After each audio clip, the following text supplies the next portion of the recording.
Hello guys! Welcome to my YouTube channel. Today, tuturo ko sa inyo kung paano mag-transfer ng pera BDO to GCash. So, kung gusto nyong malaman kung paano nga ba, panoorin nyo hanggang dulo itong video na ito. Let's begin! First is mag-login kayo sa BDO online banking nyo. So, ayan, mag-login kayo.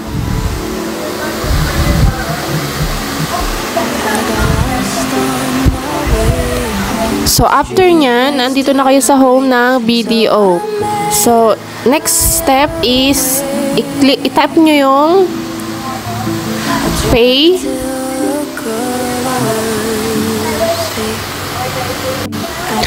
Next is, i-tap nyo yung send money. And then, itong other banks and wallet. After nyan, dito sa other banks and wallets, dito sa send to, ito yung, mahanapin nyo yung GCash. So, scroll down nyo lang siya. So, itong my circle, GCash InstaPay. Itap nyo lang siya. And then, dito sa account number is yung mobile number ng pagsasendan nyo ng pera.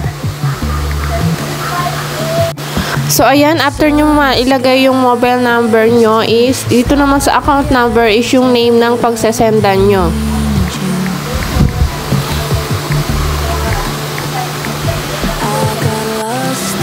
Next is yung amount. Sa amount is kung magkano yung isasend yung pera sa inyong GCash. So, halimbawa is 100 pesos. So, dito sa send from is kung saan manggagaling yung perang sesendan nyo. Kung saan manggagaling yung isasend yung pera. So, ito yung sa akin is yung sa BDO nga. Next is, itong notes, it's optional lang. So, next step is itap nyo naman yung send. Kapag okay na yan, is itap nyo yung send. So, nakalagay dito sa confirm details, total amount to be deducted is 110 pesos. May siya, may service fee siya na 10 pesos. So, ayan, nakalagay dyan yung kung saan nanggaling yung pera and kung saan isasend yung pera. BDO to GCash. And then, itap nyo yung confirm. So, ilalagay nyo dito yung PIN ng inyong BDO.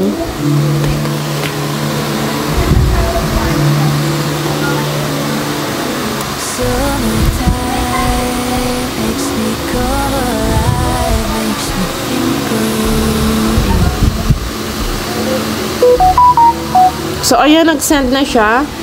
Nakalagay dito is send. So, ayan, okay na siya. Then, i-check natin siya sa GCash. So, i-back natin to. And then, punta kayo sa inyong GCash. Mag-login lang kayo.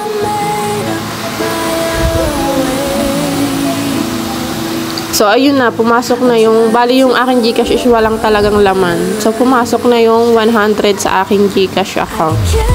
So, ganun lang kasimple mag-transfer ng pera BDO to GCash.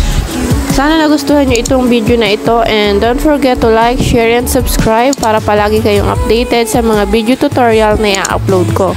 Maraming salamat sa inyong panonood. See you on my next vlog. Bye-bye!